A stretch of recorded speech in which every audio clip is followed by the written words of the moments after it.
Look at Netflix. So not excessive.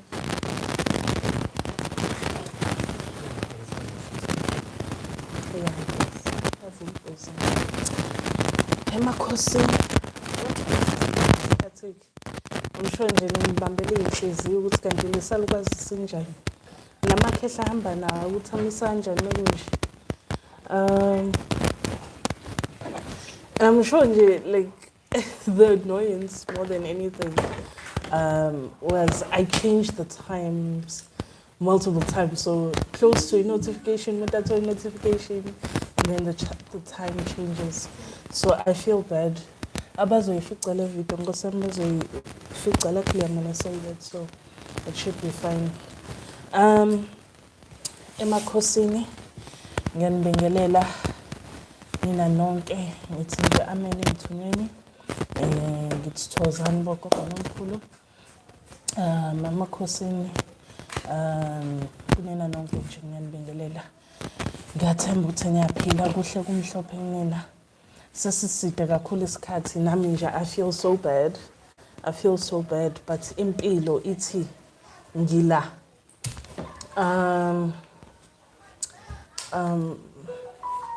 I don't know. Ngimaze nje na mfethu.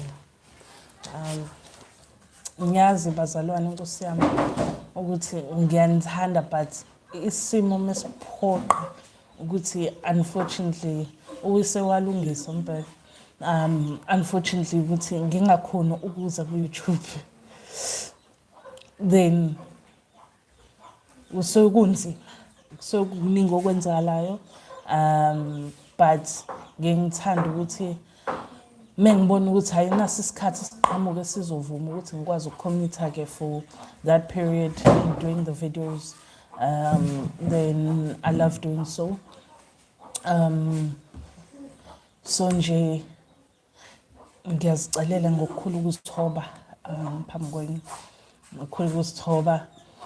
Ngithi ngiyacela ningixolele for nje the desertness nje ngivele kandideserta nje kanjalo kube kunzima la ngaphandle ka Department of Spirituality. Ngiqale nje ngokusho ukuthi what I'm going to try and do don't start is it what I'm going to try don't start Shabbat. What I'm going to try to do is that I want the page to be more interactive. Ngifuna ukuxoxisana kabanzi nani ngazi izinto zomoya and understand ukuthi kahle kahle nani yini enfisa ukuthi ni ulwazi li extend kangcono ulwazi likwazi ukuthi lithi ukujula kwizinto mhlambe endinga ukuthi zidikidwe even more. So what I'm trying to do and what I'm going to try to do by all means and commit to it. A commitment being therapy, but so is life. But ngizozama ngakho konke emandleni is that when I put out a video that same week mhlambe ngizothini angawubali namhlanje yabo because I'm putting out a video today and on Wednesday I want to start this, but I want to do a video on like every Tuesday and then like on a Thursday I do this, right? So what I want to do ngizoqala ngolesithathu for this week because ivideo ngiyenza namhlanje bekufanele ngenze nje insukwini but kufanele actually I think on Thursday or Friday. So I'm going to try to do is that the week I put out a video, that same week I'm going to go live and ngiphendule imibuzo yenu and go live with somebody because YouTube usuyayivumela lento. I recently discovered this and I think it's great because it sends ukuthi even deeper go YouTube because abantu abaningi don't have other platforms. So asithi nje if I put out a video ngawo lesibili, then on the Thursday we're gonna do a live where I go live with somebody that really wants to ask various questions esokwazi ukuthi nje sixoxe nabo. I don't know if mephuma ku live ikwazi ukuthi ngene omunye, I'm not sure, but sizozama ukuthi at least on that live, I speak to 2 or 3 people about the various things is bahluphayo abafuna like ulwazi on them or so if you want to gain more extended knowledge on questions that you actually have regarding spirituality, sikwazi ukuthi siyidigide on that day properly. Yabo, and angisho kumuntu ozofuna nje ukuhlala ngibuza amaphupha akhe afuna ukuhlaziyelwa all types of dreams.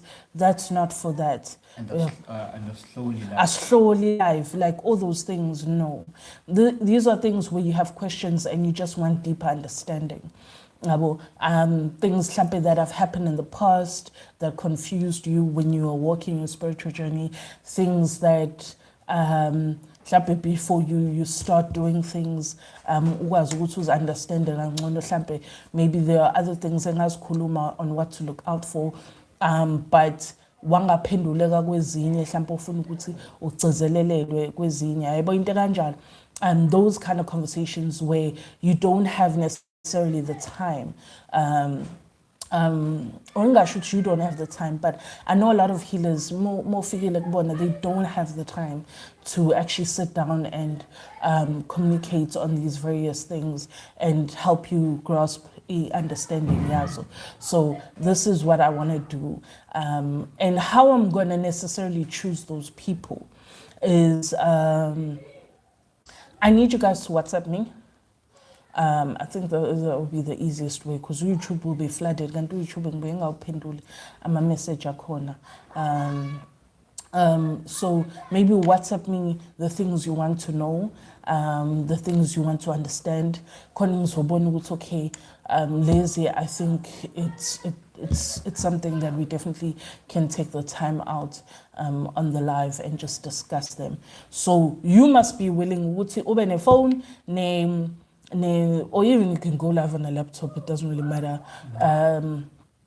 Good device and have the data.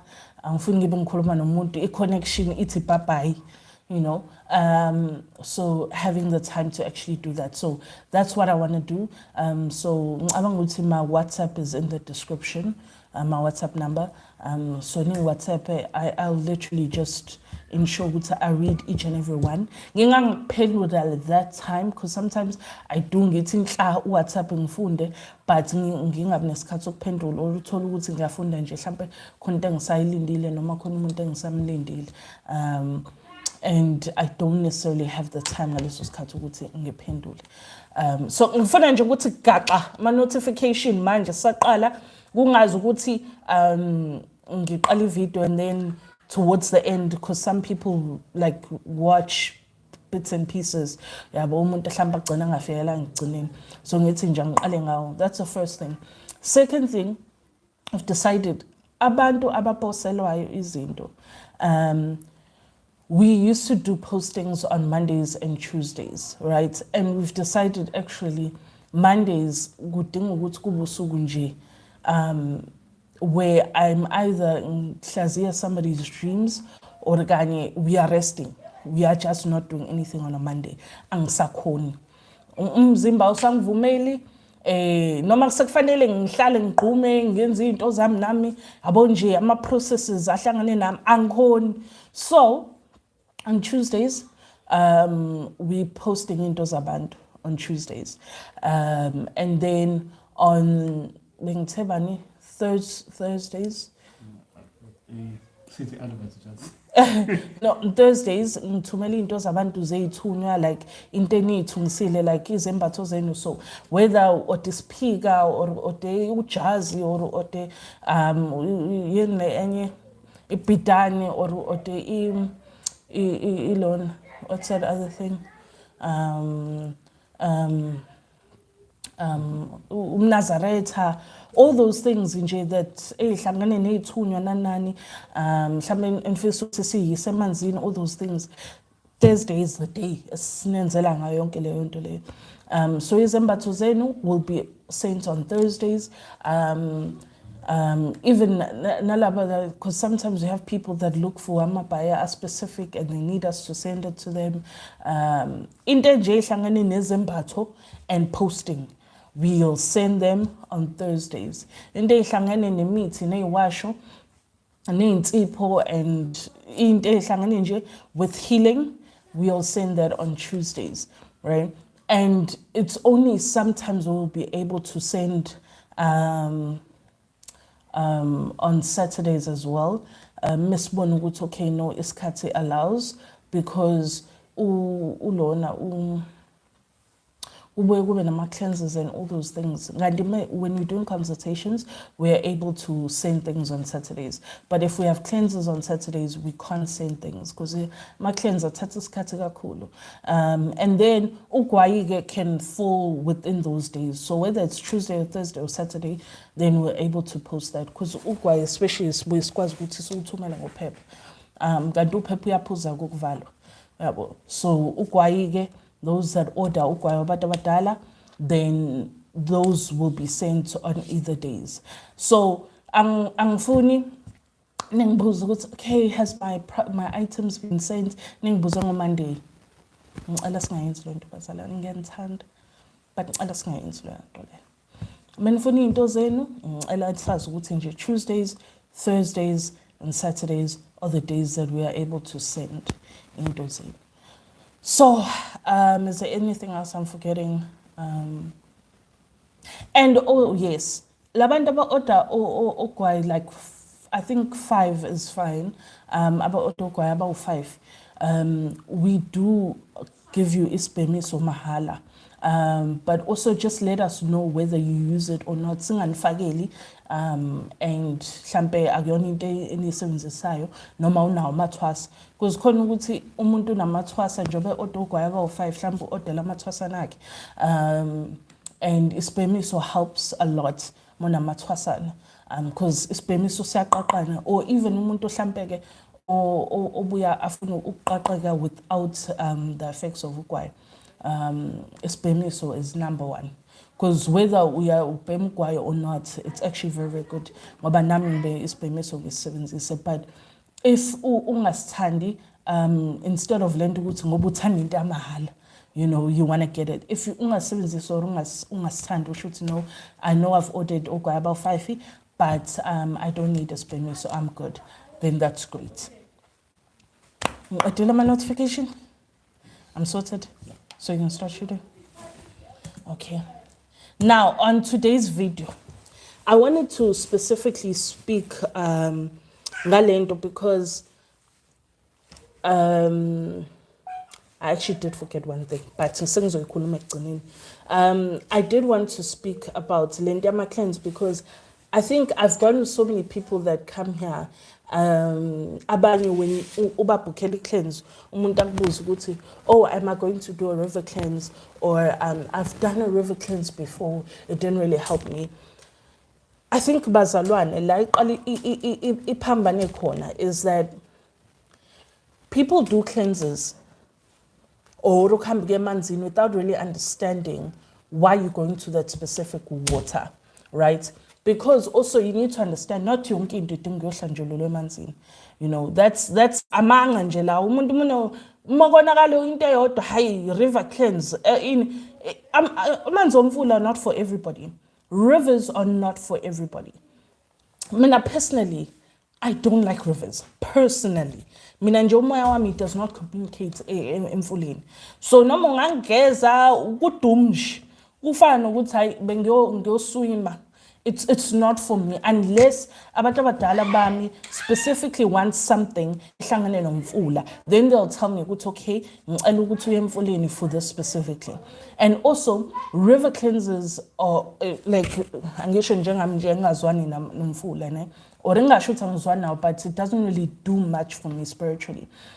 Into ehlangane nomfula kakhulu, it's more of ukuhambisa umoya omubi or isinyama or into kanjalo So leyo nto idinga umfula ngoba amanzi ahambayo yabo. But river cleanses are not for everybody and they don't do everything. So ungabe nje mhlawumbe uyokuthiwa you're going to you go to a healer umuntu athi hayi you need a river cleanse or you need to book a river cleanse and you waste your money. Ngoba zonke lezi zinto bazalwane ziyimali, you know, and you can't just be doing cleanses just because you need a cleanse. Because yes, ukuhlambululo is very important and you key esimeni sakho sempilo, especially when it comes to your spirituality. But there are steps to cleanses and you need to understand why you're going to that water. And njengobuya laphayana kuhlangane nesimo sani. So I wanted to actually break this down in terms of I was 6, if I'm not mistaken. The different types of cleanses that occur and the reason behind them. So I will be breaking down those cleanses. But no tuguti. Sometimes there are situations where certain things arise that engengizibale mhlawumbe yabo. Ihlangane mhlawumbe mohambe wayohlola and kwavela into ethile edinga ukuthi uye for a river cleanse, for example. But not everything is fixed through a river cleanse. Rivers are sometimes for specific things. But not everything is going to be fixed through a river cleanse. So, ngifuna ukuqala ke la, ne? When it comes to shaba lama notes la ngobhalela cleaning top. What is cleaning top? Sengibuza wena ngoba wena usujile. Oh, cleaning topic. Oh, but you bhalu cleaning top wena la. I used to sometimes it's not for everybody. Okay.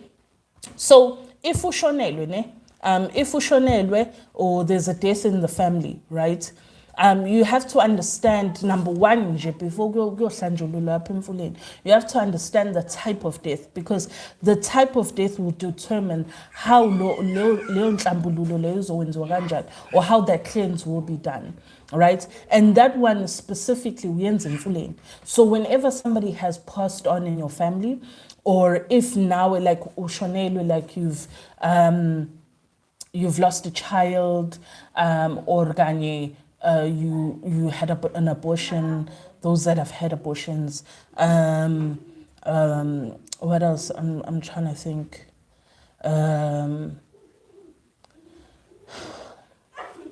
In though, death. If you think of death, mfula. It will always be mfula. It won't be anywhere else more shonel. It will always be mfula. So you have to understand the type of death, and then when you understand the type of death, then it will determine what, okay, for example, there are people that commit suicide, right? If kunomuntu ekhaya owashona ngesuicide noma umuntu owazibulala, angisho njalo, I don't want to be flagged. Does YouTube flag you?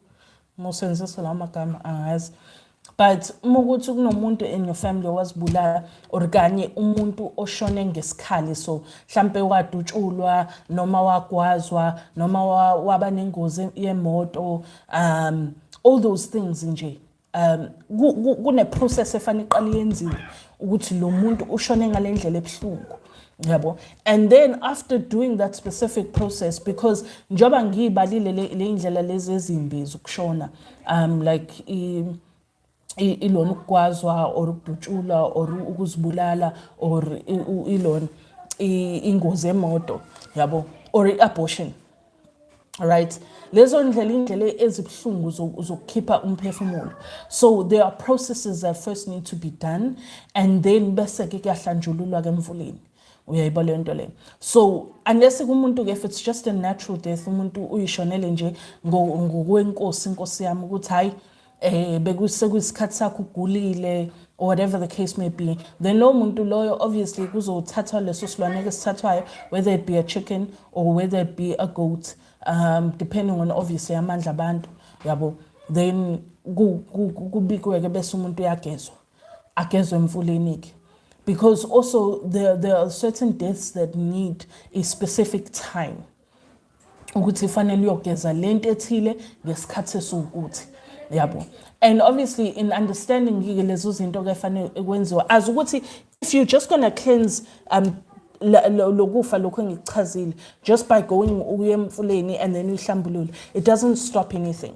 Kunalokho kube ngathi kunenkinga esaqhuquzelwa ngawo ukushona kwalomuntu ngenxa ukuthi akulungiswanga ukuthi bashone kanjani. Yabo. So kufanele kulungiswe kuqala ukuthi umuntu lo njengoba nje sizomhlambulula uhambe kanje and then do lama processes akhona engeke ngikwazi ukuthi ngiwacezelele la because leyo nto isuka ihlangene either the family does it for those that abagcina amasiko emakhaya bayazi ukuthi kwenziwa kanjani or kanye your healer supposed to know ukuthi how this is done. Yabo mekuthi ke because umuntu for example ozibulalile lo muntu loyo kuyaziwa ukuthi uyashawa qala ashawa abantu basekhaya ashayela ukuthi azi ukuthi angaphinda landa umuntu ngalendlela. That's why mekuthi leyo nto ayilungiswa qala before even the step of we cleanse leyo nto leyo. If engashawanga lo muntu lo, there are high chances ukuthi there are other people abazohamba the exact same way. Bese kuthiwa hayi ama depression zonke le inkinga ke ziba khona ke sitshelwa odokotela besilungu kuthiwa into ethile kanti no usekuphenduka umkhokha because kunezinto eziphenduka umkhokha ekhaya. The same way if ingalungiswanga le nto le yabantu abakhipha izisu, I don't know how many times I've had people come here ehlangane nokukhipha isisu. Umuntu mengithi ngiyamhlola imali. Umuntu they're not the first one to do it. They did it, their mother did it, their aunt did it, the grandmother did it, the great grandmother did it. Into ngathi before somebody even has a child in the family ephila ifana qala khipha isisu. See leyo nto leyo isiphenduka umkhokha wasekhaya ukuthi la ekhaya ngaphambi kokuthi nje kube nezingane eziphilayo ziqale zikhishwe lezi ezikhona. Yabo. So suke ufuna ukuvimba inkinga ekanjalo ukuthi kuphenduke umkhokha wasekhaya. Leyo nto. So that's why you have to understand the types of death that have occurred ilungiswa leyo nto and then bese kuyohlanjululwa ke esimeni samanzi. Lo nhlambululo always happens in the river first. Second, the second one is ukuhlambulula kwezithunzi. Now ukuhlambulula kwezithunzi ke that one can differ as per person, right? Ukuhlambulula kwezithunzi you can either uthola ukuthi depending ukuthi uhlolweni and what type of izithunzi ohamba nazo because kunezithunzi ezakhiwe ukuthi unfortunately kunabantu that sleep around, right? They sleep around and okwazi lo muntu olala naye nje uhamba nemoya kanjani naye uhamba nemoya emibi yakhe kanjani, what's going on with them kumsami kubo and so forth and so forth. Kuningi okuhlangene nomuntu nokulala naye. So izithunzi are developed that way. Uthola ukuthi ke nalezo izithunzi lezo yabo zinamathele kanjani, what's going on when it comes to izithunzi ezimnyama, right? So lokho kuyahlanjululwa sibeni sometimes depending on how heavy it is and whether umuntu mhlambe onabantu abadala or umuntu edlozi or umuntu wesithunwa, it can require ukuthi uyohlanjululwa either esibeni esihambayo or it can require ukuthi uhambe uyohlanjululwa esibeni esimile or it can require ukuthi uhambe uyohlanjululwa olwandle or it can require ukuthi njengomuntu wesithunywa it will require ukuthi ahlambulule esibeni sempophoma and then mase qeda ukuhlambulula lapha esibeni sempophoma ayohlambulula empophomeni. So anze like two cleanses in one. So they'll do isiba sempophoma and then ayongena empophomeni afterwards khona kuzoqaqeka ke isithunywa sakhe.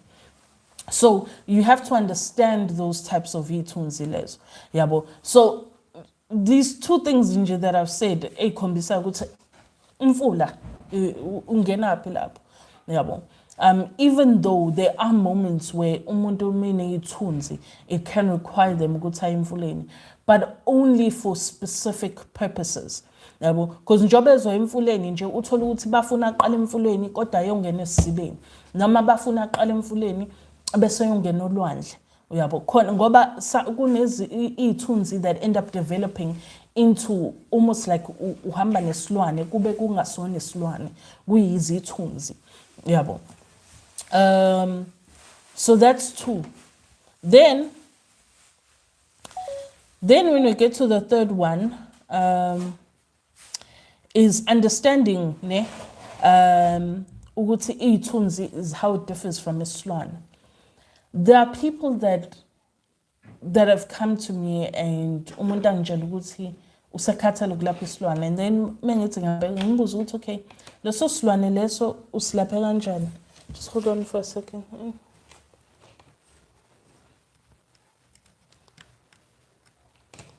Again. Fuck. I just need to sort out later. 1 second, Bazalon. Okay, there you go. All right. Where utshela uhanjiswa emanzini kuthiwa kuyolasha isilwane emanzini or uyolahla isilwane sibe singalashwanga. Asikho isilwane esilashwa ngamanzi. Ungahamba uyephi asikho isilwane esilashwa ngamanzi.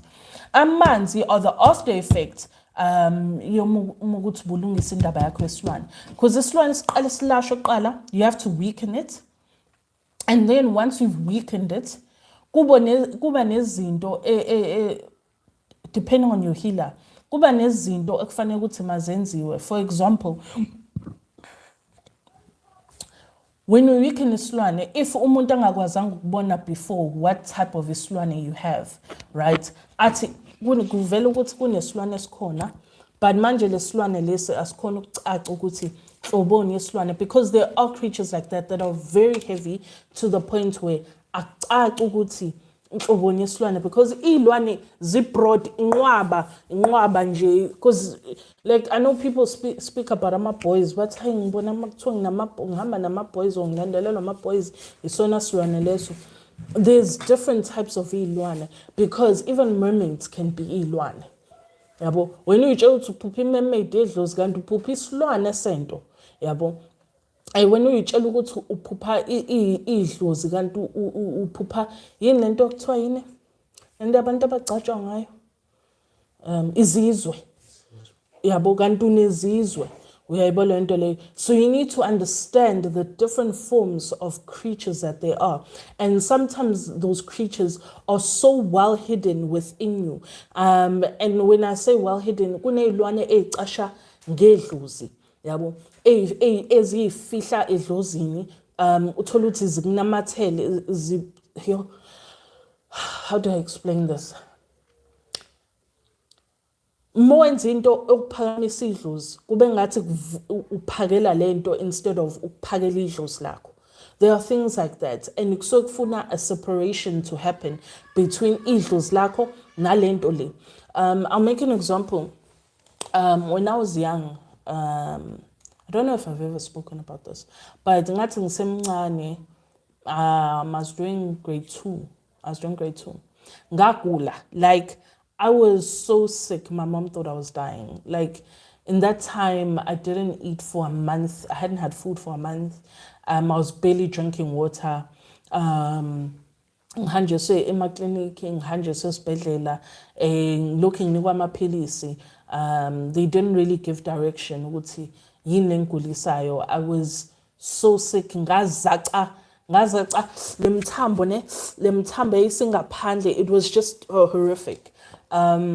So it got to a point where the school holidays, I said to like June. So, and I was fainting all the time, looking uleg. So then my mom decided ukuthi ngoba vele sekusondele isikhathi sama June holidays, and lama test abhalwayo ayesephelile. So wangicelela ukuthi ngicela ngihambe early, because obviously nasesikoleni they knew I was sick. Wangicela ukuthi ngicela ngishiye early because uma ufuna ukungisa ekhaya emafama. So my mom wangisa kwaMashu to stay with my grandmother. And during that time, I used to ngimkhahlele, like wangathi ngisempini with my grandmother. I was always like kicking and beating her in my sleep. Ngilele njalo, I was kicking and beating her. So she started praying for me. elokhu ngikhulekela every day ngikhulekela. And I got better afterwards. I got better, but lento still ingaphakathi kimi. So as I was growing up, you understand ukuthi lento ngina 7, right? Turning 8. Ingene ngina 7 turning 8. Lento ngikhula nayo, ngihlala ngigula, ngihlala ngibe nenkinga, ngihlala kube ngathi sengathi ngazibulala like it was just very heavy for a child. But ngilokhu ngikhula nayo lento. So the time sengene ephehlweni ngilashwa kwama isinokuvela lento lena ukuthi awukanti ikhona, because mind you, I think I've explained to you guys before ukuthi I spent a year ngilashwa mina before ngingene ephehlweni. Then the following year ngangena ephehlweni, right? Because I was given the all clear ukuthi hayi sengingcono manje seku right sekuclean ukuthi ngingangena ephehlweni. Ngangena ephehlweni. It was fine for a month. Eyavuka lento yama ngeinyawo. Yalwa nami. Njalo ngithi ngishaya inkamba. There were very weird things that would happen. To the point where then ngagobela and I was like, ngiphupha into kanje, like what's going on? So wangichecka and then kwavela ukuthi no, kunesilwane esikhule nami, uyabo. Lesilwane esikhule nami and isibambelele idlozeni lami. Yabo. So fanele ngenze izinto ukuze ngikwazi ukuthi ngihlukanise nedlozi lami. Did those things, and then once kwaba certain things ezavela, ibonakaliso ezavela, the very next day I had to go ngiyocleanse. Now I've explained. Angazi noma I've explained. Have I explained or did I just speak privately with a few people? Angisazi, but ngizonitshela anyway. It was heavy and it's a bit uncomfortable. But kwakufanele ngiyosilahle emathuneni, ngiyogezwa emathuneni, uyabo, for it. And akuphindanga ke sabuya, uyabo. I was done with it from that day. Akuphindanga sabuya. So the minute kwaba nale ibonakaliso echaza ukuthi sesiphumile kumina fanele ngiyosilahla, I had to literally wake up the following day ngishaye kagobela akhona ukuthi angisize nayo, yabo. So it's things like that where it gives clarity on understanding ukuthi kunezilwane ezikhula nawe, yabo, especially if the older it is, the more attached to your spiritual system it is, and how it can actually hide within you. When you utshela ukuthi uyalapha lezi zinto ezikhona kanti sona sihleli sicashile lapha yana okaqaqana ukusithinta waqana ukusinyakazisa. Ayibona lento le, because there are other ilwane that can come along the way zifakwe kuwena. Uyayibona lento le. And I dealt with a lot of witchcraft growing up, not knowing ukuthi kahle ngiyathakathwa lana or ngiyaloywa lana or ngifakwe izinto lana, yabo. And it was something that, because this was done within the family, it took so much from me to be able to get rid of it. Ngoba into efake ekhaya kunzima ukuyikhipha. Kunzima noma ungenzani kunzima nje ukuyikhipha. But leso silwane specifically kwakufanele silahlwe elona emathuneni. Then kunezilwane efanele ukuthi zilahlwe elona itulo. Yeah, ngisho kahle itulo ne, which is you find them on a mountain. It's yini ngesingisi English. It's like those ant hills, the fire ants, those hills, yeah. Ofanele uyigeze lapho, uyabo usilahle lapho isilwane. Then after ukusilahla, you have to ukuyongena ke emanzini ke manje ke uyoyihlambulula khona uzobuyela esimeni somhlophe, because all you did was throw away this disgusting thing that was eating off of you, yabo, this into omnyama didla kwena.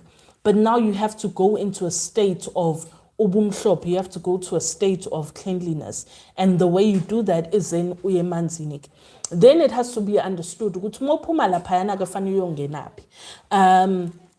My ex-twasa that I had, yena ngamlapha isilwane ngasilahle esidulwini, and then from ukusilahla esidulwini kwangafanele ngiyomfaka esizibeni, right? Omunye uthola ukuthi meqeda ukulashwa fanele yena ayongena olwandle.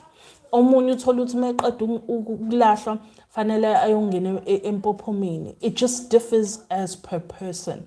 So that's why indaba yezilwane has to be understood. You don't just take umuntu ohlushwe isilwane uyomfaka in ulwandle or uyomfaka elona esibeni or whatever, unless you are doing that ukusikhathaza, because kunezilwane ezikhathazwa amanzi that after ubanikile izinto ukuthi bazilaphe like izinto zokugquma kuphalaza ukuyihlambulula while you still giving them treatment for isilwane lesi ukuthi usikhathaze. Meqeda ukudla leyo treatment ufanele uyomfaka emanzini aphinda aqhubeke ne-treatment, adle treatment, meqeda leyo treatment ufanele uyongena emanzini.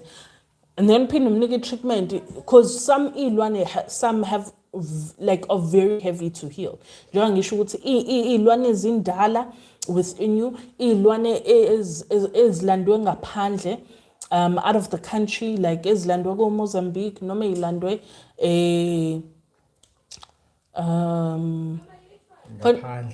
ngaphandle ngaphandle, but you get the gist. Izilwane ezilandwe ngaphandle because khona nezilwane kuthiwa izilwane zamandiya.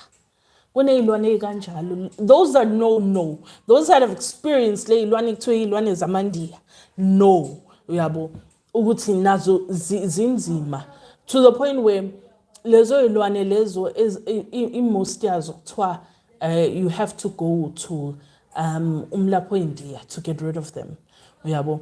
And ukubona ukuthi ngempela lento lezilwane lezabo lezi kuthiwa izilwane zamandiya ezikhona. Kune-show ekuthiwa bani matchmaking bani yamandiya, matchmaking show yamandiya.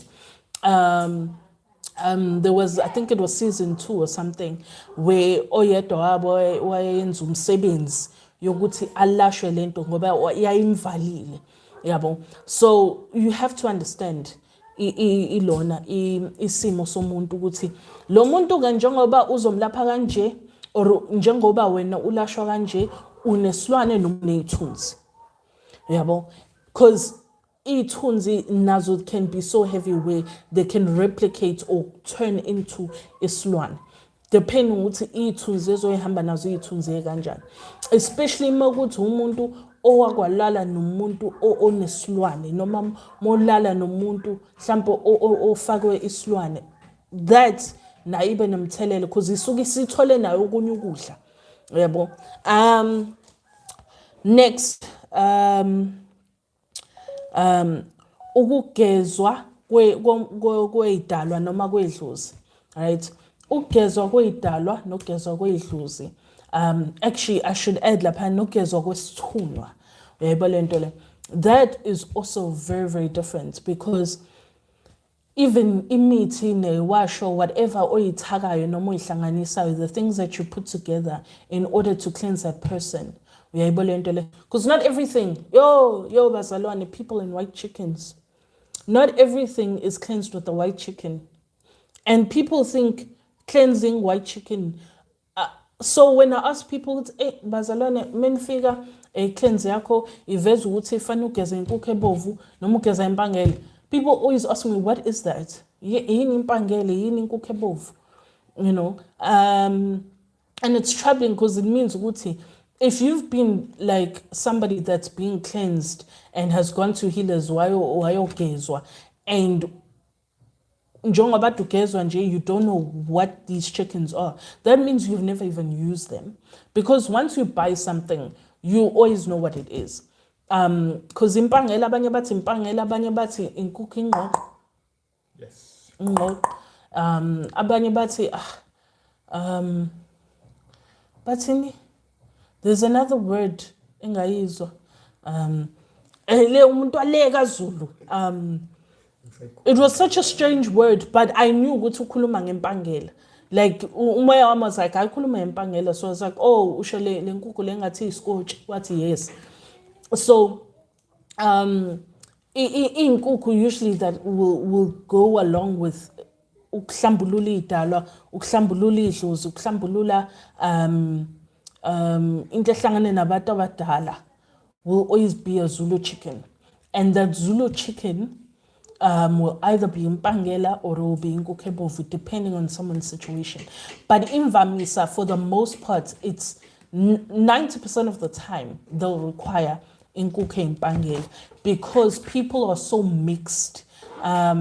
There are people that aren't 100% Zulu. There are people that are not 100% Xhosa. There are people that are not 100% Sotho. There are people that are not 100% Pedi or Venda or Tswana or anything like that. They are very, very mixed. And because they are mixed, you want to cater to those various sides of them. So inkukhu abayifune abayamkelayo inkukhu empangela. All right. For those that don't know in Zulu, this chicken looks like it's black and white, or sometimes it's gray and white, or sometimes it's red and white, or it always looks multicolored. And so and even when it comes to the processes of that as well, and so we have to understand because there are people before ulona ukwazi ukuthi ubalaphe kumele ukuthi baqale emanzini uqala ubayise emanzini, and then from taking them to water kuyima uzokwazi ukuthi uqale ke ubanike into zobalapha yona. So sometimes you need to be taken to water and then utilize izinto zokuqaqa zokulapha inkinga ohamba nazo, yabo. Organye omunye uqala uthi fanele umnike izinto, so sometimes you have to get things and to use at home, and then after using them and then be able to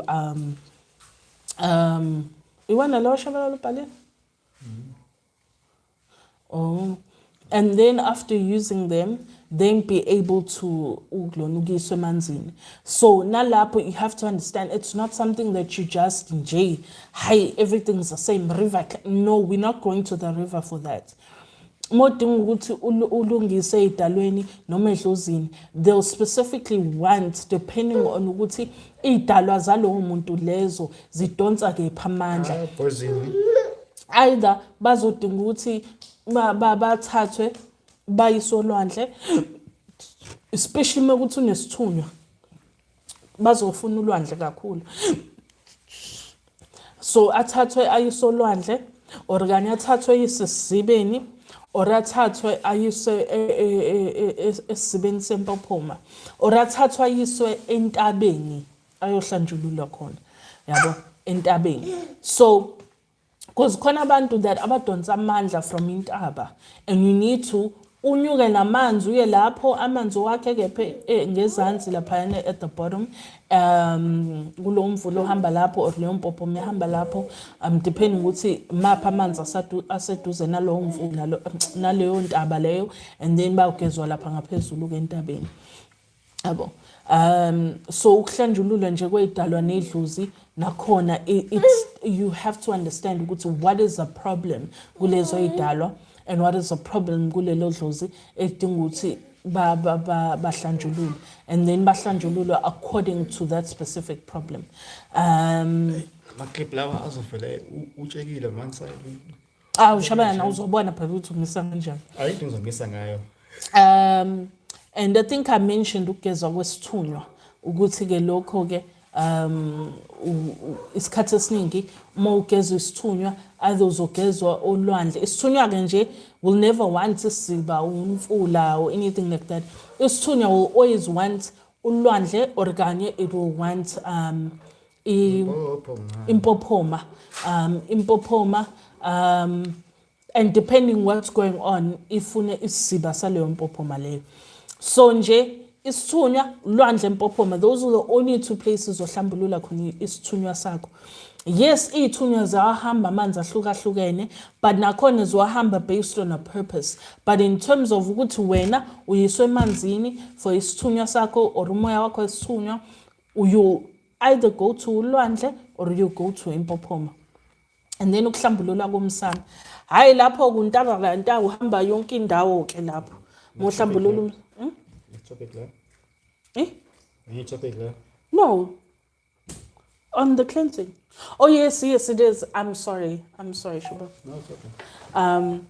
Okay, next topic. Yes, so then the next one, ukuhlambulula komsamo. Umhlambulula komsamo untarara ntawo uhamba uhambile. Uhamba emfuleni, uhamba olwandle, uhamba esibeni, uhamba empophomeni, uphinde uqale phansi futhi. Uhamba emfuleni, uhamba olwandle, uhamba esibeni, uhamba empophomeni, uhamba entabeni depending ke ukuthi ke ayizama unqikizela. Zokushaya wena short. Hayi that's okay. So sasibadala bazalwane imzimba nje isubuye ibe ntekentekenyana because angizwani ukuqhiyama nje I don't like sitting sathi ngahlala phansi ecansini but yeah, so mohlambulula nje umsamo always manzi omfula, manzi olwandle, manzi esiba, manzi empophoma, you do the process all over again kuze kufikelele la beqaqeka khona because umsamo you're not just fixing one person yabo olungisa inkinga yomuntu oyedwa molungisa umsamo sukulungisa ogogo nomkhulu bonke from within the family abanenkinga ababophekile noma imsama isekho isifanele ivuswe kabusha all these things nje ezenzakalayo and labo gogo nabo mkhulu labo they are different. They all have their own specific things and in that way they connect. So you need to accommodate everybody because bonke labantu need to come together bazohlala endaweni eyodwa la kuthiwe khona ikephi isemsamo yabo because for example my children, right? Umntanami, my eldest, Amana has me for a mother and has Ushabalala for a father, right? She has an uncle. She has ugogo. She has umkhulu on both sides, right? Bonke abantu from that family bahleli kuyena. Njengoba behleli kuyena, that means ukuthi uncela kwabantu abahlukene. She's pulling energy from different people. She's pulling energy from me and njengoba mina as a mother ngangumuntu oyisangoma, ngangumuntu owumthandazi, ngangumprofeti. So nami I walk with my own spiritual weight. And then ubaba wakhe umntana ngipholona. Ngiyabonga. Yabo. Nami njengoba ubaba wakhe naye esangoma naye uhamba nemoya yakhe, ugogo wakhe uyisangoma naye uhamba nemoya yakhe, then my mother nayo onabantu abadala onesimo sakhe sobungoma sobuthunywa. Now you name those then she has grandparents that nabo spiritual. So yacabanga ukuthi all of that, and she has uncles, she has aunts, all of that fanele ihlangane kumsamo wakhe, and we all connect in different places. Ushabalala connects Empophomeni and connects Olwandle. I connect Empophomeni, I connect Olwandle, I connect to Sibeni. Then you have ugogo wakhe that connects Emfuleni and connects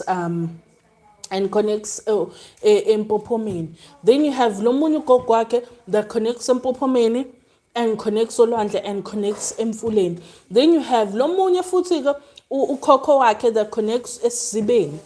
Yabo nje yonke le nto, she needs to cater for all of that and for all of us. And to do that, she needs to go to these different places and be able to ukusilungisela ngendlela ukulungisa yonke into ehlangene nathi so that sizokwazi ukuhlaliseka kumsamo wakhe. Yabo. So you understand that you're fixing into ehlangene na different spiritual personalities, and you're calling on them to all come together to come and reside in a space where you're going to allocate to them ukuthi indawo yabo le. And in order to do that, you need to get them to a place where they are clean and they are baphakeliwe and bakhanyiselekile. Yebo lento. That's why even more ulungisa into ehlangane nomsamo, what do? You consistently have to go emanzini, uyowenza amalade emanzini, nje you are constantly going to these different waters. Uphahla khona in all those different waters. Unikela ngokudla, unikela ngogologo, unikela ngobhiya, unikela ngojuice, unikela ngelona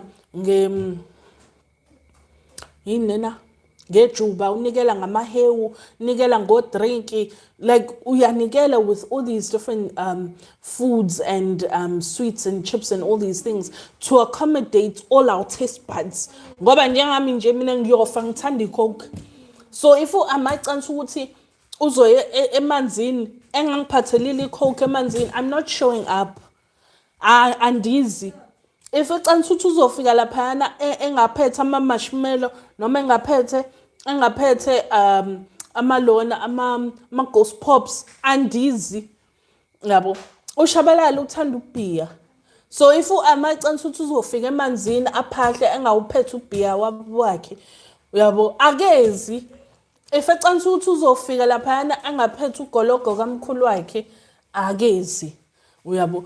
So if echansi ukuthi uzofika ezophahlela ukhokho wakhe, my mother, ephahlela yena lapha emanzini engawuphethe ujuice, engaphethe usweet, akezi.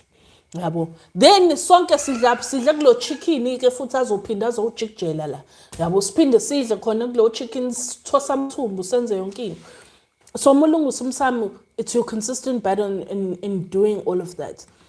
Yabo, it's not something you're going to fix just by going to a river. I think une question. Yeah, it's in question. Uthi umsamo uklina every year.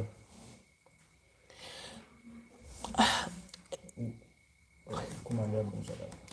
Umsamo uclean every year, but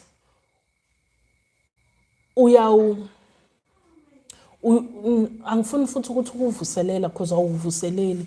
If unomsamo, uyalenza ilade every year. Awukwazi ukuthi ngadlula unyaka wena awenza ngilade encane laphana wabeka elida lwazakini ukudla.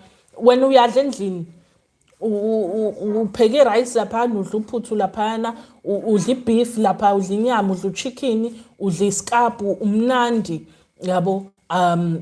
Kodwa emsamo awukwazi ukubaphakela ukudla. Like you can't do that. So and I think yeah.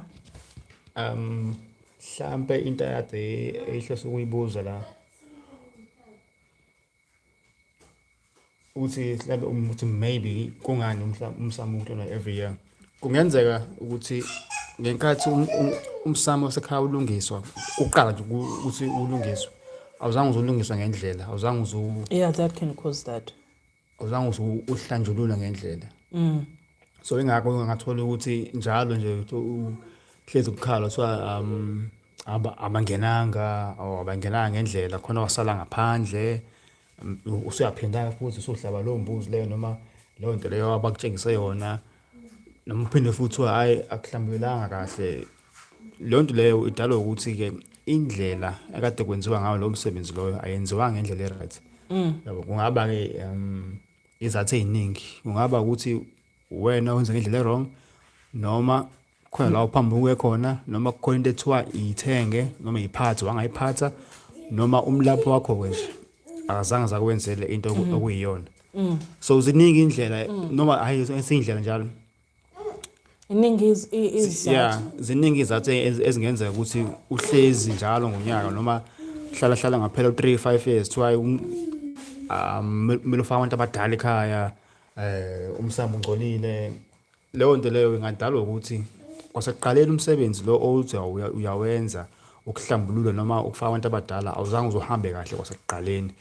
Ingakho uzosithola nje njalo nje emva konyaka noma mhlawumbe emva kweminyaka o5 or 2 years usiyavuselela usuthiwa hayi khona usale ngaphandle, kuthiwa hayi akuqinanga kahle, kuthiwa hayi usangcolile, hayi aphumile abantu abadala yabona nje ilonto ke edala engadala ukuthi nje njalo ngonyaka kube khona okwenzayo okuhlangana nomsamo kuthiwa awulungile noma ungcolile noma awulungisekanga ngendlela. And also to note ukuthi mozowenza asithi njengabantu abafaka abantu abadala ekhaya. Bofaka abantu abadala ekhaya. Number 1, awubafaka ungagezwanga. Lo ozobe khuluma empepheni a representation of the family. Lo ozobe representation of the family must ukuthi agezwe. Yabo. That's the first thing. Second thing is kudingakala lo msebenzi udingakala ukuthi uhambe nenkukhu nembuzi. So you don't just buy a goat only ufaka abantu abadala ekhaya. Yabo. Uwafaka nangenkukhu because kunabantu abangayithandi imbuzi. Yabo. Abangayithandi imbuzi and uthola ukuthi labo bantu futhi kakhulu bekwabantu bezithunywa. Izithunywa uyilandi ngembuzi. So uma ufaka abantu abadala ekhaya must ukuthi ufake idalwa lezi zasekhaya ufake lawo mathonga asekhaya and also uhlangabeze nanezithunywa uyabo because le mimoya lena iyabambisana so akuhambi idalwa kuphela abanye uthola ukuthi bayizithunywa noma uthola ukuthi abayithanda imbuzi ba prefer inkukhu yabo. So you have to understand the differences and not just ukuthi hayi ngoba wenza umsebenzi wabantu abadala monembuzi uqedile. No, wenza nje into ehlangana nabantu abadala must ukuthi ihlangabezwe inkukhu as well. And depending on the situation, it can be inkukhu emhlophe nenkukhu ebovu. So for example kuba iqhude ebovu nenkukhu emhlophe bese kuba imbuzi or kanye kungaba inkukhu ezu2 ezimhlophe nembuzi. But kuba khona izinkukhu you don't just nje imbuzi kuphela uyabo. So that's something to note. Ehlangene nomsamo ngibone nje iparagraph ingenile la. Paragraph lo show ikhama ku Mr. K lapha. Sithokozani what causes ukubangwa izidalwa even though you have done imbeleko komalume and still have dreams of the father and mother's fighting. Or the mother and father side still fighting. It can be various reasons. Leyo nto leyo ingadalwa into eziningi. I think ijule kakhulu indaba. Ijulile indaba yakho because number 1, it can be complicated by the fact that mhlambe umuntu kamoya.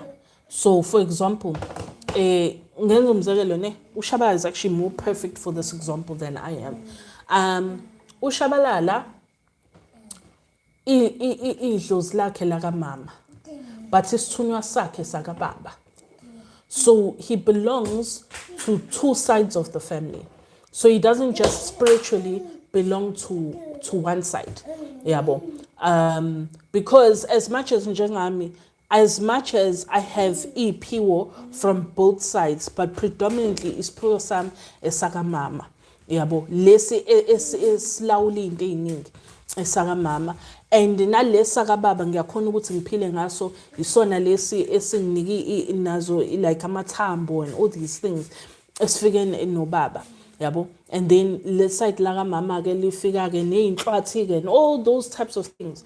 But there's khona umsebenzi kuze ngingeke ngibe nesisindo where mengenza izinto for example for iside la komalume iside la kobaba limonazele nalifuna ukwenzela izinto njengoba ngenza umsebenzi nje wakomalume and isiphandla asilasta ngisho 2 months savele saqhuma because bediniwe abakobaba uthi why bona bengenzelwa ngembuzi yabo. Lezo zinto ekanjalo zibanga umsindo. So what did I have to do? I had to do umsebenzi for abakababa as well ngabenzela izinkukhu ngebona so that bazi ukuthi I know sisonke mos.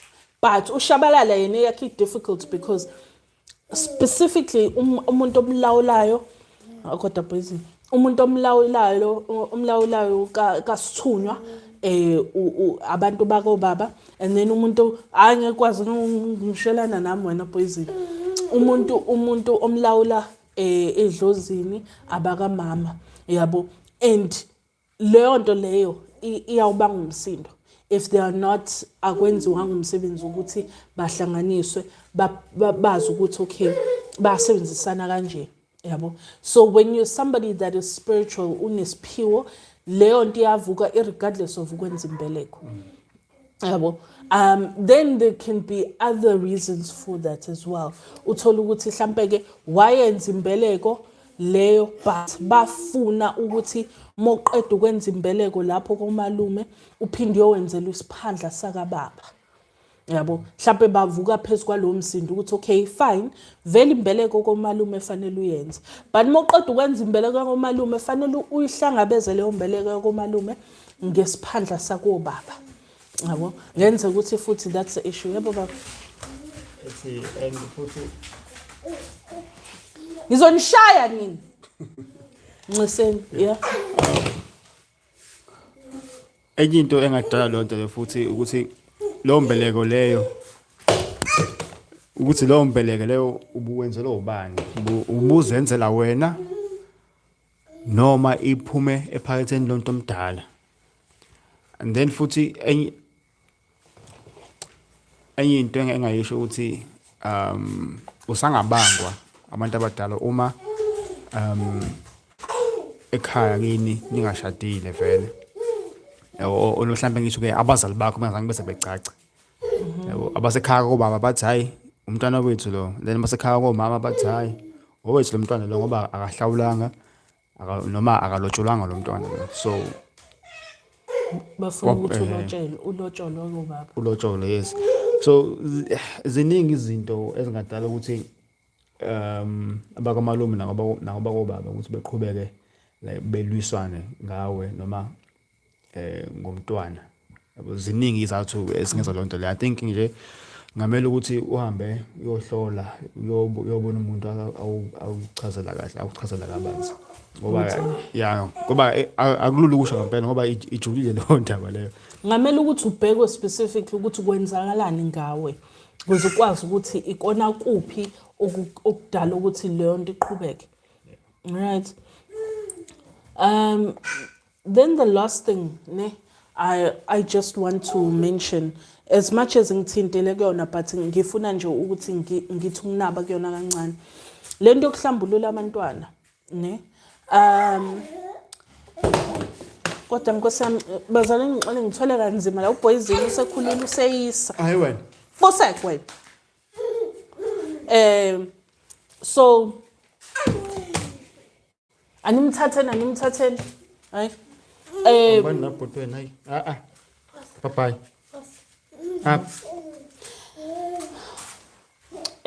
ngifuna ukunaba lento yokuhlambulula abantwana uma uhlambulula umntwana yes umhlambulula emfuleni but you have to understand as well ukuthi ukumhlambulula is not the only thing. Uyamhlambulula and umenzele iladi aphakanyiswe yabo. So abantu have a habit of ukuthi uthola ukuthi umuntu mhlambe they lost 2 children asithi zaphuphuma izisu or kanye umntwana ushone mhlambe seno 2 years or 3 years ashona umntwana yabo. Lo mntwana loyo mekuthi uhambe nje the natural way me ufika ahlanjululwe meqeda ukuhlanjululwa bese enzelwa iladi yebo lento leyo enzela iladi kufike kube neladi elimiswa lapha emanzini bese kube neladi elimiswa either endlini noma esigodlweni la usizwa khona. Okay, iladi ke inyongo leyeladi uhamba nayo uyoyikhombisa umntwana ekhaya uyoyichela ekhaya leyo nyongo leyo yabo. Inyongo oyichelela ekhaya yabo ayisali esigodlweni la usizwa khona. Kufanele ukuthi leyo nyongo ukhanjwe nayo ngoba vele le enye inyongo yele enye chicken ilona isale ingene kulona emanzini njengoba dugezo. It's the first thing. Second thing is umntwana mekuthi ukhipha isisu lo mntwana loyo kuba ne chicken yokushweleza what you did ozoyixolisela uxolise uthobe uncenga ukuthi uxolelwe wenza iphutha. Because khona ababengazi khona abaziyo ukuthi benza amaphutha but they continue anyway. Yabo. So ake nimthathe bazalwane ayibo nina ingane. Yabo. So yeah, so yeah, ufaka kube khona inkukhu yokushweleza bese ukuba nenkukhu yokulona.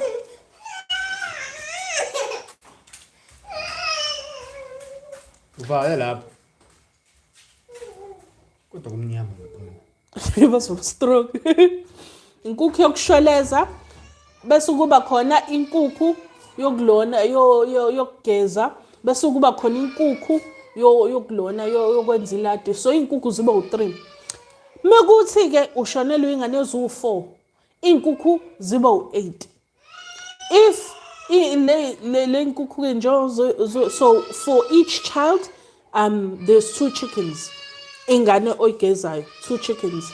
If mhlawumbe ke ukhipha izisu ezu4, then you can have 1 chicken. You don't have to buy an extra chicken for each child.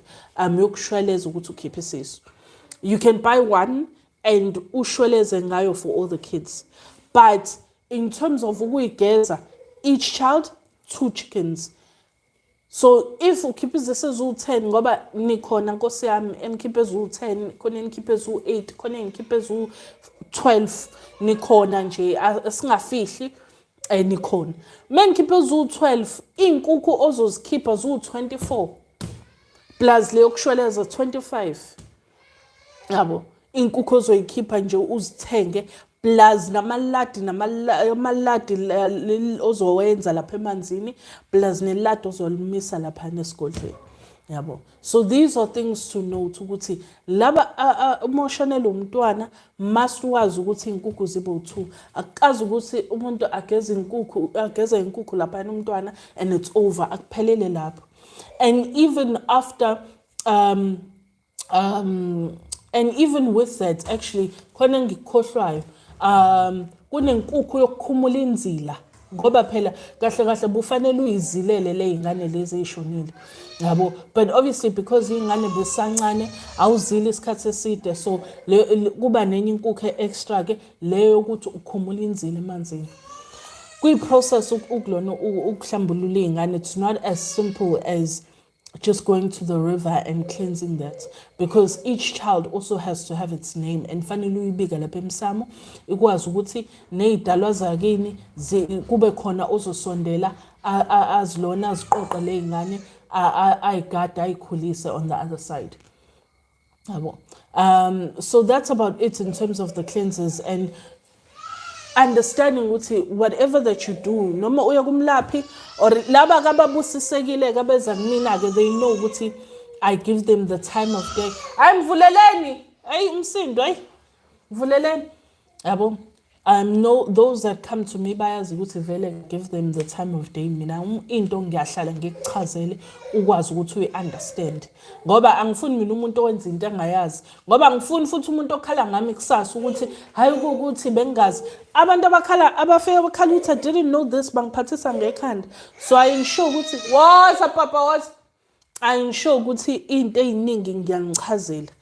Umuntu nje oza kumina uyazi nje ukuthi ngihlala 2 hours mina nomuntu uthola ukuthi ngiyamlapha before nje ngize ngiqale ngithi ngiyamthinta umuntu ngihlale naye ngikhulume naye and then bese ke singena esimeni somsebenzi basiqedile futhi esimeni somsebenzi ngiyiwe nesikhathi umuntu ngihlale naye ngikhulume naye ngoba ngifuna umuntu ozokwazi into eyenzayo khona ngisho ungasekho kumina usule ezintabeni komunye umlapho wakho mekubuza ukuthi wenzelwani mekubuza ukuthi wenzelwani uyakwazi ukuchaza ukuthi hayi mina umlapho wami lo ade ngenzela ukuthi wenza ukuthi khona methi uyawuchallenge umsebenzi wami uyabo uyakwazi ukuthi hayi kona wachaza ukuthi kuukuthi ngenxa yokuthi kwabe ukuthi yabo. Mina I don't have problems of people umuntu means adenza into la kumina bese ke ibuye lapha ekuthiwa ayenzekanga.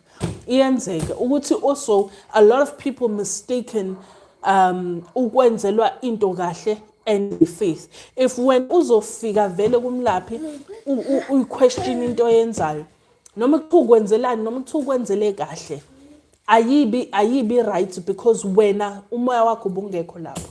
Yabo, that's why even I've had people uthola ukuthi umuntu ufikile ngimtshele mina ngithi hayi umlapha wakho wakwenzela kahle ukuthi ngibuza ukuthi hayi kuyavela ukuthi wakwenza umsebenzi okanje wenzelwani achaze ngisho ukuthi hayi wakwenzela kahle umsebenzi because ngiyazi mina when people benzelwe kahle izinto versus when umuntu enzelwe kahle into but still ingalungi ngenxa ukuthi vele yena umoya wakho ubungekho lapho. So nawe when you go to a healer, go to them with your faith and your trust ukuthi lento oyenza laphayana izofezeka ngoba muzofika laphayana vele nawe you question izinto or you just not sure. Mina I'd rather you not continue. Yabo, because ngivele ngingazi ukuthi ngizothini kuwena mina. I'd rather umuntu mina oyeka phakathi than umuntu ozoqhubeka nento kodwa umoya wakhe awukho lapho because vele uyazi question. Yonke into inenkinga zakhona. Anything that you do spiritually has its problems. And I think the annoying thing when it comes to abantu abalashwayo hey wena hey fatak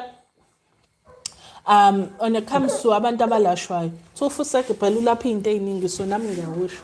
Well, inkinga when it comes to abantu abalashwayo is that they think they don't have to show up spiritually for what they are doing. And you need to show up spiritually. You need to show up 100%. Now unethemba ukuthi lento ngiyofika ngenze lapha nizolunga. Kodwa muzofika wena vele lento oyenzayo lapho izinto kahle. Vele nawo into oyenzayo lapho you're not sure about it or uyayiquestiona whatever the case may be, then don't do it. Rather ungaqali ukuqala.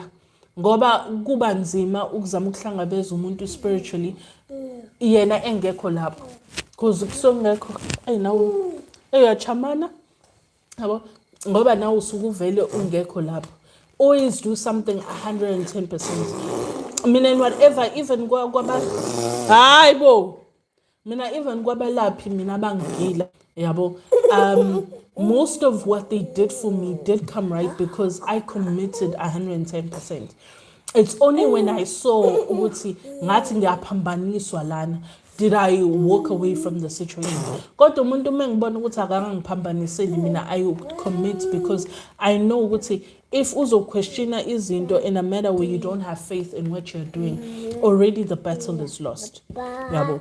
But also niyakukhohliswa abantu ulokhu abanyisa emfuleni for everything and menthengisa ama-white chickens for everything. Not most things don't need white chickens. There are a lot of things that need white chickens, but most things don't need white chickens. So nje niyakuthenga inkukhu ezimhlophe niyihlaba mahala nje nihlaba ama-breakfast lapho nenza ama-chicken breast nje nithosa izinto lapho mahala. No, enzani izinto nazi ukuthi yini leniyenzayo ni-understand and also just commit to what you're doing. So ngiyathemba ukuthi konke kucacile emakhosini. And then also I think in the live that I will be doing, I think what I forgot to say is the winners. We reached the 5,000 mark, and unfortunately nami nje impilo yami ithi ngibusy, ithi kuningi okwenzakalayo, ithi simisa imisebenzi yemsamo senzela abantu imisebenzi ehlukahlukene, so I didn't have time to just go through izinto ehlangene no YouTube. But I am back. I'm back, Baba. I am back, bazalwane. I'm back nje kumina bogogo nomkhulisi. So pusha futhi lelona lolu lwazi lolu sikhule spiritually sikhanyiselane sidikide izinto ekumele ukuthi idikide and just discuss things that are going to help us grow and strengthen us spiritually.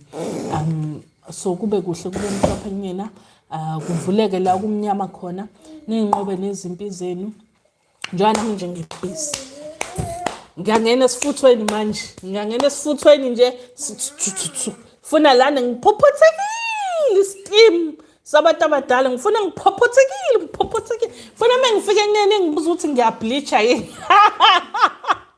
ngifuna kuhlale ngibuza ukuthi hayi Makhosi uthi uyableacha yini kanti no ngishaya steam lesi shaya iwasho ngishaya imithi ngiyaqhuma ngiyastima ngifuna nje uba fresh ngeke ukulwa lezi zinto lezi efuna ungihlasela la efuna ungiphindise ungihlehlise emuva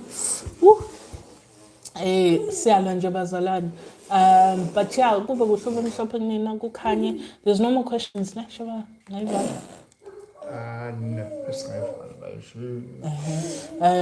kukhanye nje uthi kwande njalo yeah my WhatsApp is in the description but ngiyanazi abanye benu ukuthi ninjani so to WhatsApp me it's 081 548 4108 and also I try as much as I can for those that book consultations ukuphendula as soon as I get a chance so makuthi angikuphendulanga give me at least noma 2 days ngikwazi ukuthi ngikuphendule and please laba that know I do online consultations but every time I'll get a WhatsApp saying Gogo do you do online consultations I do them via WhatsApp. So I do my online consultations via WhatsApp. Or kanye ufike esigodlweni. But yeah, ilapho nje. But do WhatsApp and sizobonana ngekudala Makhosi. Yo. Makhosi. Awukahle sho. Akathi njani nje? That's mama says. Awukahle. Now